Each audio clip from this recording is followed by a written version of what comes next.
On debate, Senator Batters. Honourable Senators, I rise today to speak on Bill C-18, the second interim supply bill. This bill provides the authority for $55 billion in expenses not otherwise provided for. For a government that has basically spun its wheels since its election last fall and provided precious little by way of governance, the Trudeau government proceeds with much haste when it comes to spending billions of dollars at taxpayers' money. Then they can't pass legislation fast enough. We've seen this firsthand in the Senate chamber. As I mentioned earlier this week, in one day alone, March 13th of this year, the Trudeau government pushed through Bill C-4, the new NAFTA agreement, after only 24 minutes of debate in the Senate. Bill C-10, a $3.8 billion supply bill, passed through second and third reading in only a minute and a half. Another supply bill, Bill C-11, worth $44 billion, whistled through the Senate in 46 seconds, an unbelievable rate of almost $1 billion per second, honourable senators. Of course, in his hurry to push these bills through, the government leader in the Senate failed to mention that senators were, in fact, also passing the $115 million Senate budget in that legislation. Imagine that, honourable senators. Bills whizzing by so fast that Senator Gold didn't even have 20 seconds to spare to alert senators in the chamber that the $115 million Senate budget was passing without any debate or discussion.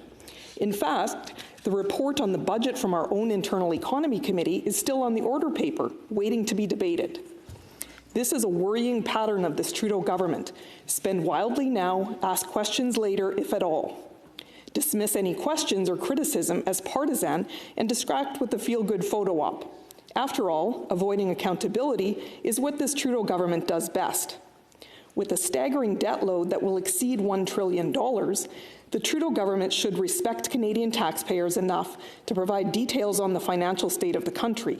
But no, instead of a bona fide fiscal update, telling Canadians where we're at and where we're heading financially, the Trudeau government will present Canadians with a fiscal snapshot, fairly fitting for an Instagram government that governs by selfies and photo ops. 3 months into this COVID crisis, and Prime Minister Trudeau is still hosting daily campaign-style press conferences live from the porch of Rideau Cottage. Just like it's Groundhog's Day, the Puxatawny PM emerges from his front door to announce, and in some case re-announce, spending commitments. You'd think with all his sunny ways, he would have seen his shadow by now. And we're well past waiting for 6 weeks for spring. It's now summer, and the spending promises just keep coming. Prime Minister Trudeau is never so happy as when he gets to spend someone else's money, and he spent a lot of it. $60 billion on the CERB, $45 billion for the wage subsidy, $13.7 billion for the CEBA, and $9 billion for the financial aid to students. The list goes on and on. While no one disputes that an emergency of this magnitude and the attendant effect of a nationwide economic shutdown would require some form of government support, the problem is that the Trudeau government refuses to be held accountable for the staggering amounts of money they are promising. When he can be coerced into coming out of his hidey hole, Prime Minister Trudeau gives perfunctory, meaningless talking points. He has admitted before that he is only interested in the ceremonial aspects of being Prime Minister. It shows. Meanwhile, his ministers regurgitate the party line ad nauseum in an effort to run out the clock and keep from answering uncomfortable questions. The Trudeau government rams bills through Parliament in a handful of hours, minutes, even seconds. They refuse opposition calls for the House of Commons to resume regular but modified sittings, instead insisting on the virtual so-called COVID committee on Zoom. That way, the Trudeau government can better control the issues that can be raised and how long he and his government are exposed to opposition questioning. Meanwhile, the virtual COVID committee meetings have a disproportionate impact on regions in Canada that have already been worst affected by this Trudeau government. MPs in western, rural and remote areas often have problems participating in the meetings because of spotty internet connection. They end up cut off and cut out of the meetings, unable to represent their constituents' concerns or ask the Prime Minister and his cabinet questions on their behalf. Both the Senate and the House of Commons should resume regular in-person sittings at this point for the sake of the country. While everything in Ontario was locked down for the pandemic, the Trudeau government still insisted that construction workers working outside to renovate Centre Block on Parliament Hill should report to their jobs, all the while insisting that health conditions were simply too dangerous for Parliament to continue to sit inside Parliament. This Trudeau government maintains it is not safe for parliamentarians to meet for the purposes of holding regular sittings of the House of Commons, even with physically distanced, reduced capacity modifications. Meeting twice a week for in-person hybrid COVID committee meetings in the House of Commons chamber, no problem. But for regular sittings of the House of Commons in the same chairs with the same modifications, but with extra accountability for the government, nope, no can do. Parliament is an essential service. One of our primary duties as senators is to represent the views of our home regions in the legislative process. Especially at this time of economic crisis, parliamentarians should be voicing the concerns of their constituents who are struggling with the pandemic, job or business loss, or just dealing with the repercussions of the disastrous policies of this Trudeau government. Another critical role we have as senators is to undertake careful review of legislation so that it is as good as it can be for all Canadians. Sitting with reduced numbers, we can be in here safely. No MP or senator has developed COVID-19 from Parliament sitting. The Trudeau government, though, it seems, has developed an acute allergy to accountability. Millions of Canadians have already returned to their own jobs, modifying their workplaces in accordance with best public health precautions. There is no reason Parliament cannot do the same. Our own Senate has only been recalled a handful of times since March, when it has been deemed to be in the public interest. An immediate return to Parliament couldn't be more in the public interest, honourable senators. This government is creating programs worth billions of taxpayers' dollars and steamrolling them through Parliament at breakneck speed. Sober second thought is needed more than ever. Yet the Prime Minister is more concerned with holding on to the reins of power at all costs by shutting down Parliament, silencing the opposition, and thereby dodging accountability for his government's decisions. Prime Minister Trudeau seems to be governing by infomercial. He has a bad habit of over-promising and under-delivering. He governs on the fly without a whole lot of forethought or consideration of the consequences. He deflects or dismisses opposition suggestions to improve legislation, only to turn around after the fact and implement, too late, the changes the opposition suggested in the first place. Finance Minister Morneau sat in this very chamber in March and condescendingly dismissed our opposition Senate leaders' common sense suggestion to raise the wage subsidy from 10% to 75%. 2 days later, Prime Minister Trudeau announced his intention to raise the limit to, you guessed it, 75%. Of course, by that point, many employees had already missed paychecks and no money was yet flowing, so they had to wait even longer because of the Trudeau government's delay. Yet another Trudeau entry promise, which of course meant more workers laid off and more businesses forced to fold in the interim, never to reopen their doors. Situations like this could have been avoided, honourable senators, if the government had submitted its legislation through the normal proceedings of parliamentary sittings to receive the proper legislative scrutiny.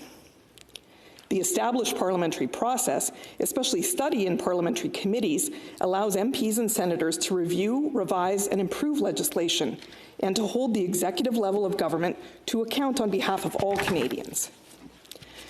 I understand the need for expediency in the face of the COVID-19 crisis. It is important to deliver emergency programs quickly to help Canadians keep their heads above water. If the Trudeau government presented their spending plans in good faith and were prepared to work constructively with the opposition, I am certain the process could be expedited while still maintaining proper legislative scrutiny. But look at how this government proceeded with Bill C-13. The Trudeau government took one of the first legislative opportunities they had during this COVID-19 pandemic to make a bold grab for as much power and unprecedented spending authority as possible. Was that governing in good faith or in the best interests of Canadians? No. It was a cynical attempt to use a state of national emergency to grant their minority government practically unlimited spending without legislative scrutiny. This is not good governance. Thankfully, the opposition forced the Trudeau government to revise their original proposal and sunset most of the contentious powers. One of the measures that did pass in C-13, however, gave the finance minister alone the power to establish a giant government corporation. I asked Minister Morneau about this when he was here Tuesday at Committee of the Whole. Bill C-14 contained a sunset clause on the corporation, but only if it had not been established by September 30th, 2020. Of course, the corporation was established in May, so the sunset clause no longer applies. Bill C-13 sailed through the Senate after about 45 minutes of debate, Bill C-14 in just over 2 hours. And now Minister Morneau's 100% giant government corporation is on the books for good with no end date. Other bills from this government are worrisome as well. Bill C-15, the Canada Emergency Student Benefit Bill, provided $9 billion in funding for students. But the empty shell of a bill read more like a template. It didn't contain the amount of the funding per student or even the time frame for eligibility in the legislation. Both of these were to be determined by the minister and cabinet. Even the term student was not fully defined in the bill. It excluded students who had finished high school but who were not applying for post-secondary education. If the point of the program was to address the financial needs of students who were unable to secure employment due to the pandemic, you would think that students with a high school education should be included. In any case, Bill C-15 once again flew through Parliament, passing through this chamber after about 3.5 hours of debate. If we had proper parliamentary review of this bill and the others rammed through by the Trudeau government since March, I'm sure we would have discovered other flaws as well. As senators, that is our job.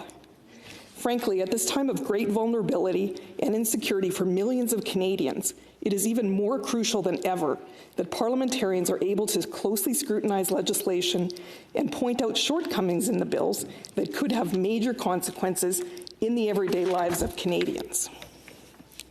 Every day of the pandemic seems to bring another Trudeau photo op accompanied by yet another spending announcement. And still the government has given major sectors of our economy the most minimal COVID-19 funding. Two that are crucial to my home province of Saskatchewan are agriculture and the energy sector. It's curious how the industries that are lifeblood of the prairies have received so little notice from this Trudeau government. Like they say, that might be too coincidental to be a coincidence. I find it puzzling when the country is simultaneously in the throes of an economic downturn and a health pandemic, this Trudeau government isn't more concerned about the agriculture sector and the security of our food supply chain and preserving the energy industry, one of Canada's prime economic drivers. The Trudeau government did propose an aid package for Canada's farmers, but it was a scant 10% of the aid that had been requested by the Canadian Federation of Agriculture. The ag sector has been hard hit during the pandemic, with outbreaks at meat processing plants and among temporary foreign agricultural workers, the closure of restaurants, institutions, and hospitality industry customers, leading to a growing and problematic surplus of food and animals. Even before the arrival of COVID-19, my province of Saskatchewan was reeling from the downturn in oil and gas sectors. The bottom of the barrel world oil prices, combined with the anti-energy policies of the Trudeau government, seemingly hell-bent on landlocking the West's resources, leaving a province like Saskatchewan with no cushion to withstand the devastating onslaught of COVID-19. Finance Minister Morneau had the audacity to make the empty promise in the Senate chamber that they would deliver aid for the oil and gas sector imminently, within hours or days. That was on March 25th. More than 90 days later, and we're still waiting. When I questioned him on it earlier this week, Minister Morneau tried to revise history, claiming that he had not referred to the oil and gas sector specifically. Unfortunately for Minister Morneau, we have this pesky little thing called Hansard that records everything we say in the chamber. That record shows that his hours or days timeline referred exactly to aid for the energy sector, and his government failed to deliver. Minister Morneau danced around the fact that the Trudeau government has done nothing to specifically address the needs of devastated and unemployed oil and gas workers or the struggling small and medium-sized oil and gas companies that this pandemic has so affected. In turn, the closure of these businesses and the laying off of workers chips away at the communities that depend on the oil and gas industry to survive. Long-time previously thriving businesses have been brought to their knees by the cumulative effect of a stagnant energy industry and COVID-19. Businesses that were family-run for generations, hubs of the community, have closed their doors for good because they can't wait any longer for assistance. Their employees are now jobless, and they may lose their families' homes. These are the people we need to keep in mind now, honourable senators, when we consider these bills. We have a responsibility to do our due diligence, to apply our sober second thought to the spending of taxpayers' dollars, especially when so many Canadians face these types of difficult financial circumstances. And I hope you will keep them in mind when you vote on these bills.